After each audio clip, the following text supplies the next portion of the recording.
If you believe in the power of second chances, subscribe to our channel and give this video a thumbs up. Your inspiring story could be next. The scent of sawdust and despair clung to Samuel's clothes like a second skin. It was a smell he once associated with creation, with the satisfaction of shaping raw wood into something beautiful and functional. Now, it was just the ghost of a life that had splintered apart. His workshop, once a bustling hub of creativity and the heart of artisans' touch woodworking, was now a cavern of silent machinery and stacked, unpaid invoices. Each piece of equipment, from the formidable table saw to the delicate handplanes he'd inherited from his grandfather, seemed to mock him with its idleness. Samuel was a craftsman down to his bones. His hands, calloused and mapped with the fine lines of his trade, could tell the story of a dozen different woods just by touch. He could coax a story out of a block of cherry wood and find the soul in a plank of oak. But in the modern world, craftsmanship was a slow, expensive art.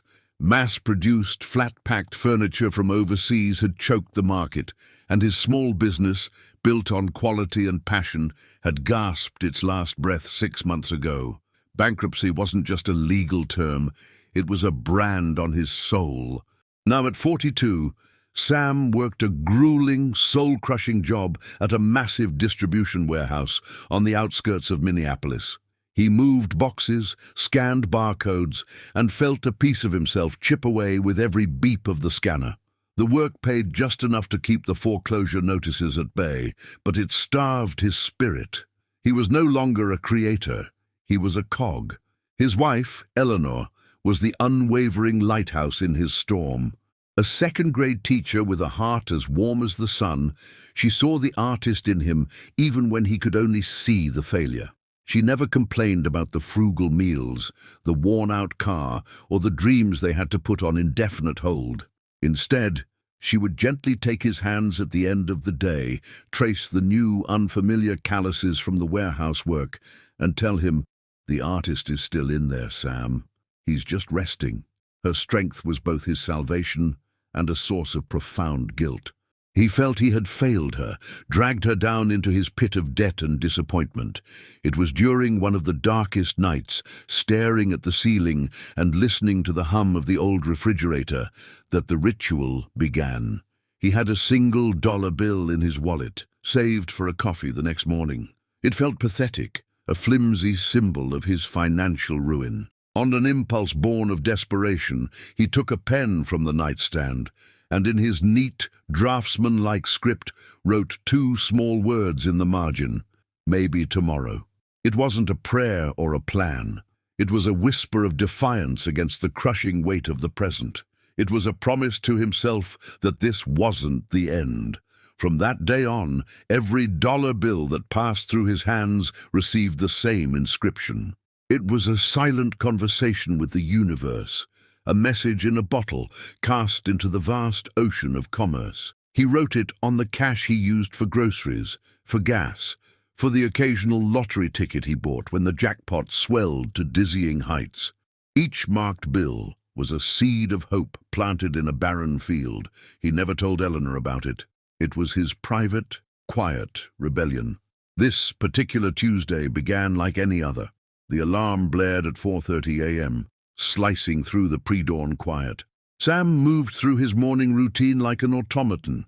A quick shower, the same worn-out work boots, a cup of instant coffee that tasted like bitter resignation. Eleanor was already awake, packing a small lunch for him, a sandwich and an apple. She met him in the kitchen, her smile a small, brave flag in the grey morning. "Tough day ahead?" she asked, her voice soft. "Aren't they all?" he mumbled, then instantly regretted his cynicism. He saw the flicker of hurt in her eyes and softened. "Sorry, I'm just tired." She reached out and tucked a stray strand of his greying hair behind his ear. "I know, but you're strong, Sam. Stronger than any piece of oak you've ever worked with." She kissed him, a simple, grounding gesture that was the best part of his day. "I put a little treat in your lunch," she added with a wink. At the warehouse, the day was a monotonous blur of lifting, scanning, and stacking. The fluorescent lights hummed, the conveyor belts whirred, and the minutes crawled by with agonizing slowness. During his break, he opened his lunch. Tucked beside the sandwich was a small, homemade brownie. It was his favorite, and he knew Eleanor had probably stayed up late to bake it. A wave of love and guilt washed over him. She deserved so much more than this. She deserved a partner who could provide for her, who wasn't a hollowed-out version of the man she had married. Driving home, the exhaustion was bone deep. He passed the familiar corner store, Quick Stop Mart, and the glowing neon sign advertising the Powerball jackpot, $450 million. He scoffed. A fool's tax, he always called it. But today, the number seemed to taunt him. What would a life free from financial worry look like? It was a fantasy so distant it felt like it belonged to another species. He checked his wallet. Inside was a crumpled $5 bill and a single $1 bill. He remembered the dollar. It was the change from the coffee he'd bought for Eleanor last weekend, a rare treat. They had sat in the park, sipping their warm drinks, and for an hour they had felt almost normal again. He had taken the dollar from the barista and, later that night, had carefully written "maybe tomorrow" in the margin, the memory of his wife's smile still fresh in his mind. On a whim he couldn't explain, he pulled into the store's parking lot. The little bell above the door jingled as he walked in. The air smelled of stale coffee and cleaning products.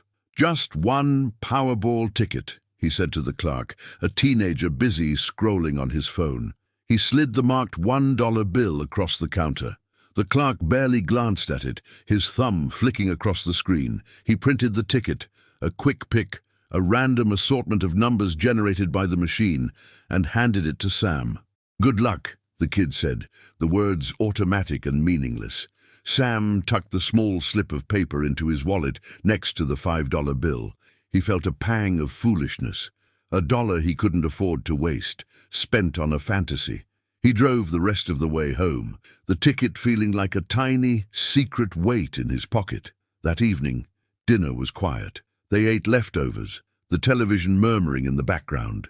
Eleanor talked about her day, about a little boy in her class named Leo who had finally learned to read a full sentence on his own. Her face lit up as she spoke, and Sam felt a familiar mix of pride in her passion and shame at his own lack of it. "That's great, Ellie," he said, trying to inject some enthusiasm into his voice. She knew him too well. She reached across the small table and placed her hand over his. "What's on your mind, honey?" He just shook his head. "Nothing. Just a long day." Later, as they were getting ready for bed, the local news switched to the lottery drawing. Usually Sam ignored it, but tonight he found himself pausing, his toothbrush halfway to his mouth.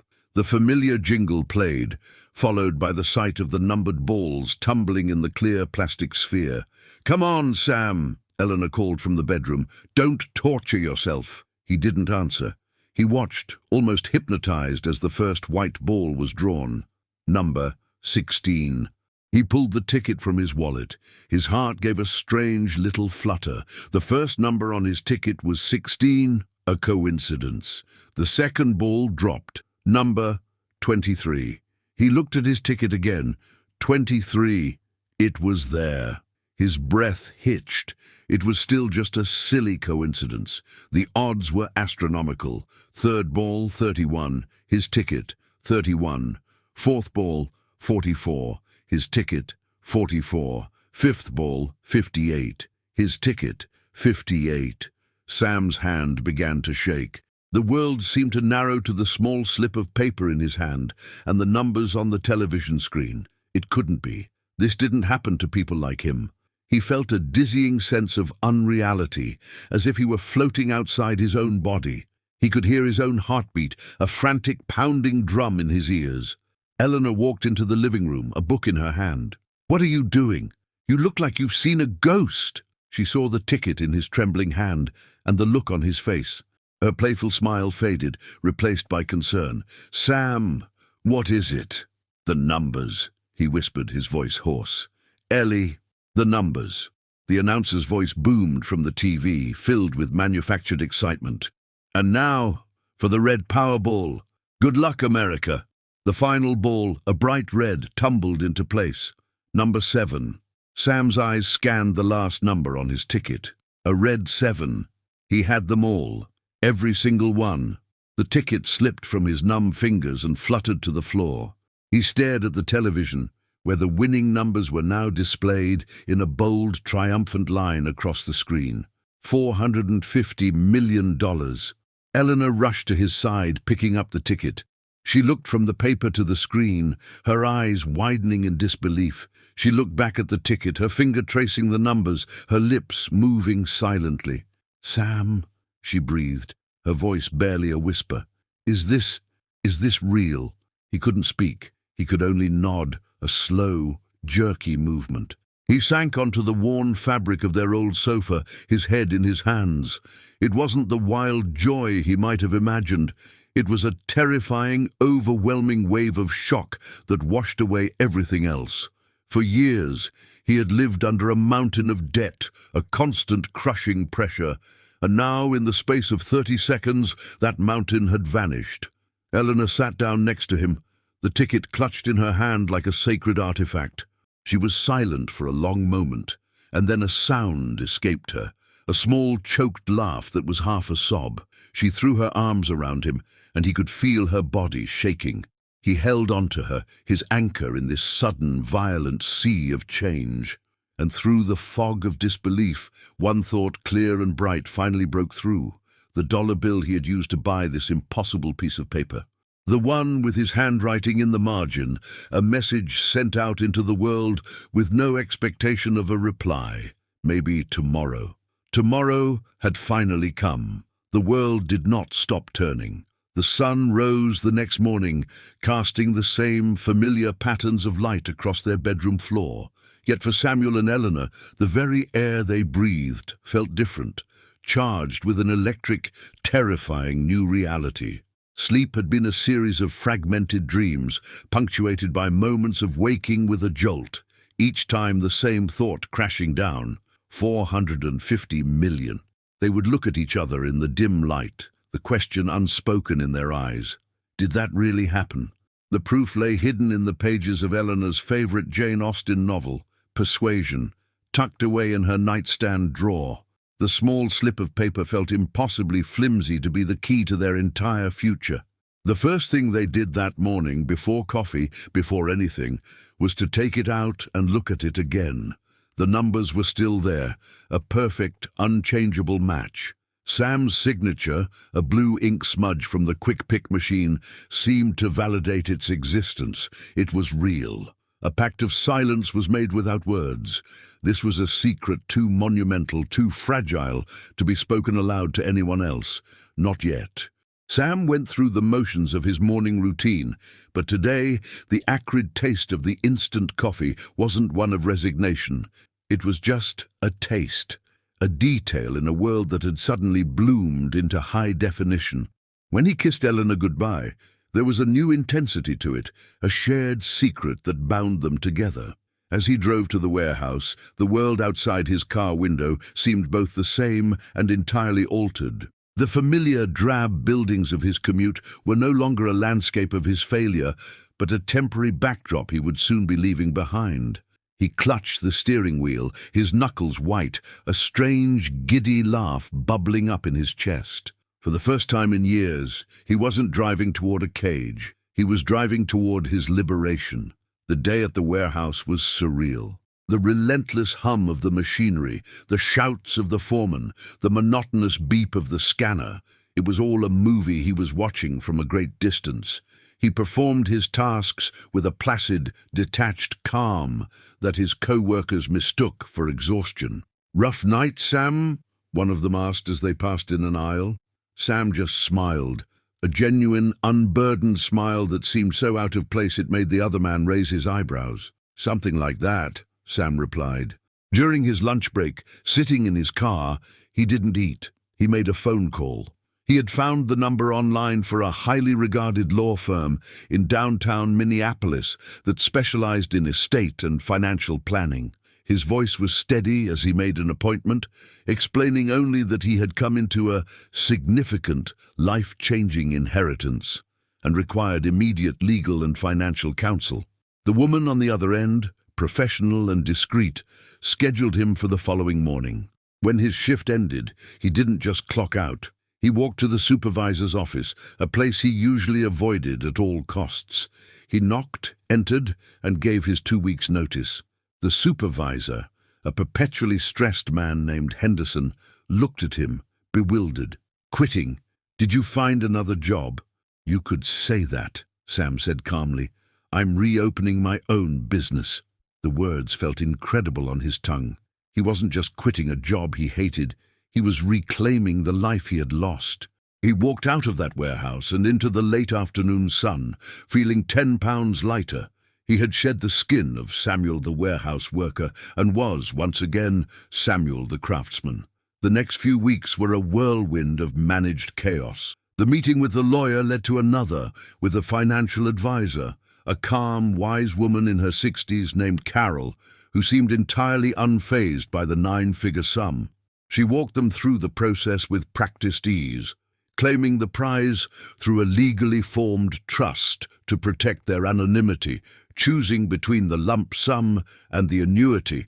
They chose the lump sum, which after taxes was a still staggering $242 million, and setting up initial investments and charitable foundations. Eleanor, practical and grounded, was his rock through it all. While Sam was focused on the grand, sweeping changes, she was thinking about the details. She insisted they pay off their mortgage and their parents' mortgages first.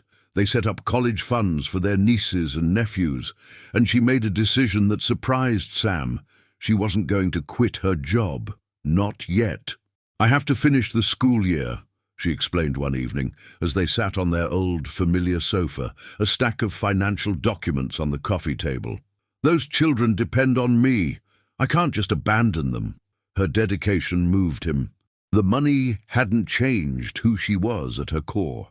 They decided to make a substantial, anonymous donation to her school district, enough to fund a new library and provide classroom supplies for a decade. For Sam, the path forward was crystal clear. The first major check he wrote from their new account was to buy back his old workshop. The property had been languishing on the market, and he was able to purchase it outright, along with the adjacent larger building. The day he received the keys was more emotional than the day he'd verified the lottery ticket. He walked into the dusty, silent space, the ghosts of his past failures still lingering in the air. But this time, he didn't feel the sting of defeat. He felt the promise of redemption. He didn't just restore the workshop, he transformed it. He invested in the finest equipment, tools that were the stuff of a woodworker's dreams. He sourced beautiful, sustainable hardwoods, walnut, maple, mahogany, the kinds he could only have dreamed of working with before. The scent of sawdust returned, but now it was the perfume of creation, of passion rekindled. His hands, which had grown soft and bruised from moving boxes, began to find their old, familiar calluses. He worked from dawn until dusk, not out of necessity, but out of pure, unadulterated joy. But his vision had grown larger than just his own fulfillment. He remembered the other artisans, the talented painters, potters, and metalworkers in the community who were struggling just as he had been. He used the adjacent building to create the North Star Artisan Collective, a cooperative space where local artists could rent a studio for a nominal fee, share tools, and sell their work in a beautiful, professionally managed gallery at the front. He wasn't just rebuilding his own dream, he was building a sanctuary for others. About 8 months after their lives had been irrevocably changed, Eleanor joined him in the workshop one Saturday afternoon. She had finished her school year and was now volunteering, helping set up the new library her donation had funded. The workshop was alive with the hum of machinery and the light chatter of artists. The gallery was filled with beautiful, handcrafted goods and admiring customers. She found Sam in his personal studio at the back, sanding a magnificent dining table made from a single slab of black walnut. The afternoon sun streamed through the large windows, illuminating the fine dust that danced in the air. He was covered in it, a happy coating of his life's purpose. He looked up as she entered, and the smile that reached his eyes was one she hadn't seen in years. It was the smile of a man who was whole. "Look at this," she said softly, her gaze sweeping across the vibrant, creative space he had built. "Look at what you've done, Sam." He wiped his hands on his apron and walked over to her, wrapping her in his arms. They stood there for a long moment, simply holding each other, the sounds of the bustling collective, a gentle symphony around them. "We did this, Ellie," he said, his voice thick with emotion. "You never stopped believing in me, even when I did." He reached into his pocket and pulled out his wallet. It was a new one, made of fine leather, but inside he still kept a memento. It was a crisp $1 bill. He took out a pen, and in the margin he wrote 2 words. But they weren't the words of desperate hope he had written for so long. He showed it to her. In his neat, familiar script, it now said, "Today, always." The ritual of maybe tomorrow had been a prayer for a future he wasn't sure would ever arrive. But the prize wasn't just the money. The real prize was the tomorrow that had finally come, and the discovery that it was even better than they had ever dared to imagine, because they were building it together, one beautiful handcrafted day at a time. True luck isn't found in a winning ticket, but in daily perseverance and the ability to keep hope alive even when tomorrow seems uncertain. This story teaches us that while material wealth can transform circumstances, it is the strength of the human spirit, loyalty, and love that define life's true value. The money gave Samuel and Eleanor freedom, but it was the journey of writing maybe tomorrow that gave them the wisdom to use that freedom to build something of purpose and meaning, both for themselves and their community. If this story inspired you, please hit the like button and subscribe to the channel for more stories of hope and transformation.